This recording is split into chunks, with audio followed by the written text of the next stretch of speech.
Di antara cara untuk menghemat waktu supaya kita bisa maksimal ketika beribadah kepada Allah Subhanahu wa taala di bulan Ramadan adalah sebelum masuk 10 hari terakhir, kebutuhan kita untuk lebaran sudah kita beli. Sebelum masuk 10 hari terakhir, kebutuhan kita untuk lebaran sudah kita beli. Beli baju anak-anak, beli sebelum 10 hari terakhir. Beli. Beli baju baru, beli. Mau bikin kue nanti di akhir malam takbiran, mau bikin kue, beli persiapannya sekarang.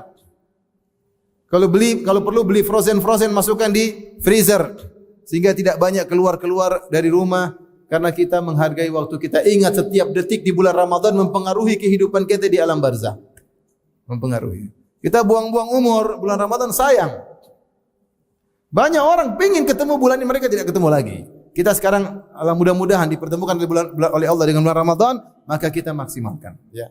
Maka di antara caranya, sebelum datang 10 hari terakhir, semua kebutuhan lebaran sudah kita siapkan. Saya sering sampaikan ini, saya kalau di Madinah dulu, tinggal di Madinah, Al-Munawwarah, saya sering dengar khatib ketika sudah menjelang 10 hari terakhir, mereka khutbah di hari Jumat. Mereka bilang, wahai jamaah, sebentar lagi 10 hari terakhir, sekarang beli yang perlu beli, masukkan di freezer katanya. Masalahnya gaji belum turun, itu masalahnya. Kalau mereka mungkin gaji sudah ada, kita gaji belum turun ya. Maksud saya kalau taruhlah gaji sudah ada, beli. Jangan malam 21 ke mall, malam 23 ke mall, malam ke-25 belum dapat baju baru, kemarin cari lagi. Habis waktu kita buat cari baju baru. Sayang. Salah dalam skala prioritas.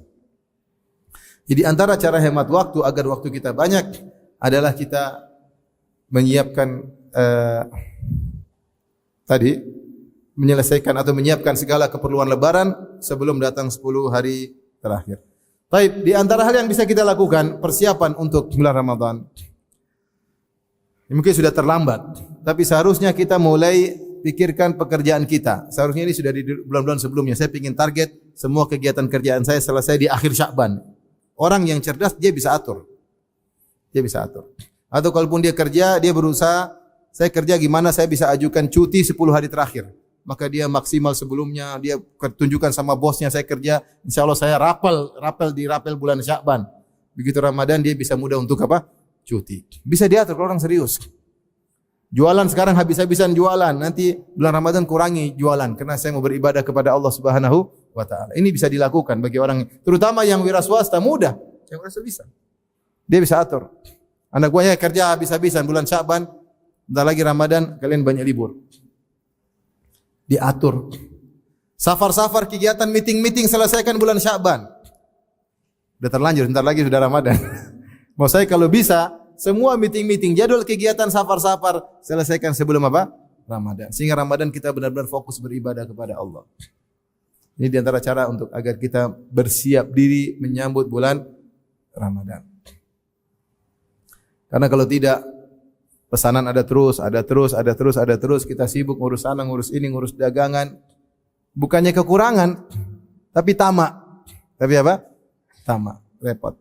Akhirnya Ramadan lewat, detik-detik yang merupakan detik-detik kebahagiaan lewat begitu saja. Tidak kita hargai sama sekali.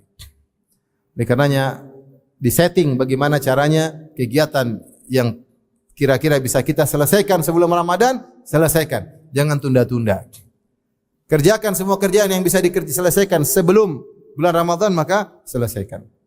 Tapi berikutnya, di antara persiapan kita untuk bisa menyambut bulan Ramadan, kita bikin jadwal kegiatan kita. Ini penting. Jadwal.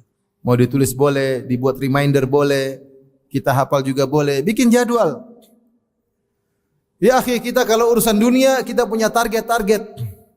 Bukankah demikian? Kita punya target mau bangun rumah, target mau beli mobil, target mau ini, target. Kita punya target, kita dan serius menuju target tersebut. Kita planningkan, kita siapkan semuanya untuk mencapai target-target duniawi.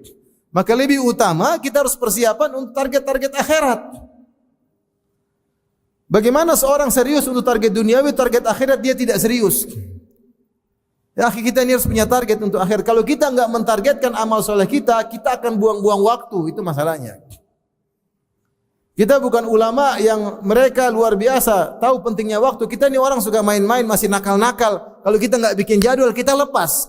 Mau bikin jadwal saja kita langgar, yang bikin jadwal kita sendiri, yang kita langgar kita sendiri. Apalagi kalau kita enggak bikin apa? Jadwal. Kita bikin jadwal, komitmen, duduk sama istri, kita punya jadwal. Ayo kita kerja sama.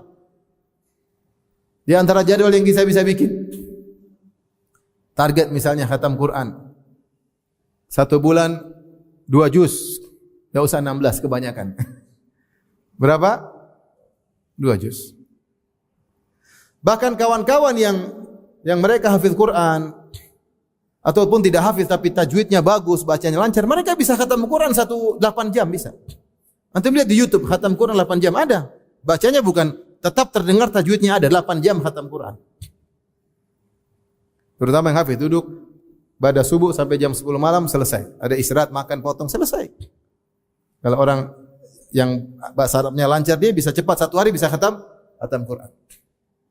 Jadi punya target. Fungsi target tersebut, kalau kita lagi baca Quran, ada yang ngajak ngobrol, afwan, ada target, belum sampai. Jadi dia mengerti. Karena orang tuh dia bingung waktunya mau dibuang kemana, dia ngajak kita juga buang-buang waktu. Dia mau buang umur dia ingin ngajak kita juga buang umur kita. Maka kita punya alasan, target belum selesai, mohon maaf. Bilang aja. Emang target itu berapa sih? Adalah pokoknya. Target. Dan saya kasih apa ya, iktirah, usul atau ide. Bagi kawan-kawan yang belum bisa bahasa Arab, saya tidak ingin target banyak-banyak karena di antara ibadah Al-Qur'an adalah membacanya tanpa paham pun dapat pahala. 1 huruf 10 apa? Kebaikan.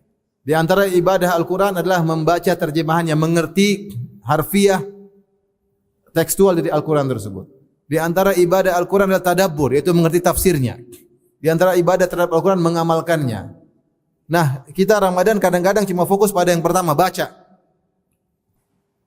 Namun pengaruhnya ada, iman ada, dengan baca ada iman. Karena kita baca firman Allah Subhanahu wa ta'ala. Tapi lebih cepat lagi kalau kita baca terjemahannya.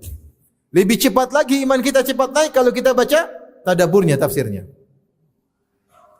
InsyaAllah ada aplikasi lagi, ada aplikasi apa, Quran Tadabbur atau aplikasi apa saja. Kalau makanya saya bilang sama kawan-kawan, targetkan bulan Ramadan ini berbeda dengan bulan yang sebelumnya. Target saya bulan Ramadan ini, saya khatam sekali, baca Qur'annya, tilawahnya, dan saya khatam sekali terjemahannya. Siap atau tidak?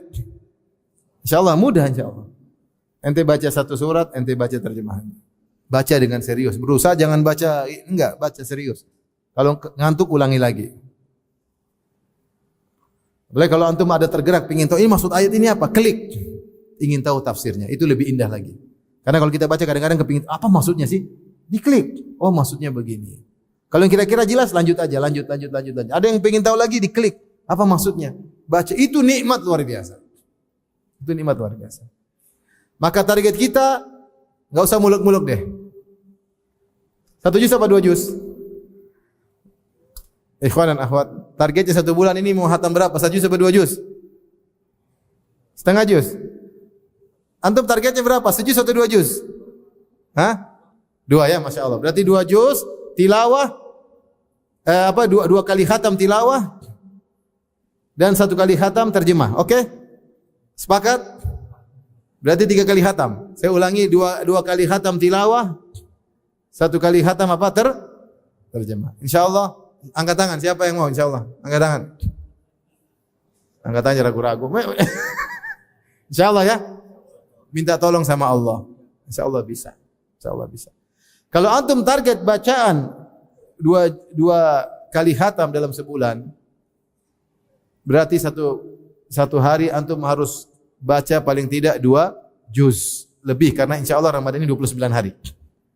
Ramadan kali ini insyaallah 29 hari.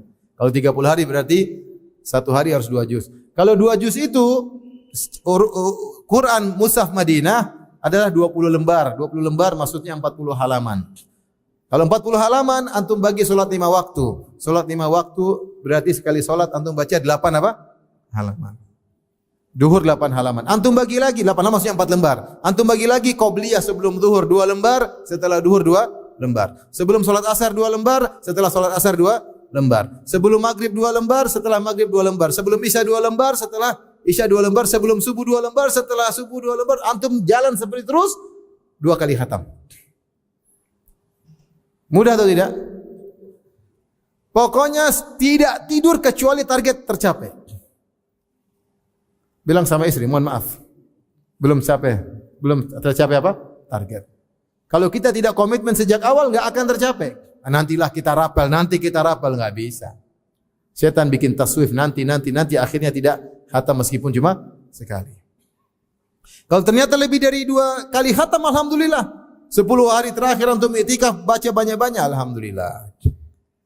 Jadi ingat 2 kali khatam tilawah dan sekali khatam apa? Terjemah. Insyaallah dimudahkan oleh Allah Subhanahu wa taala.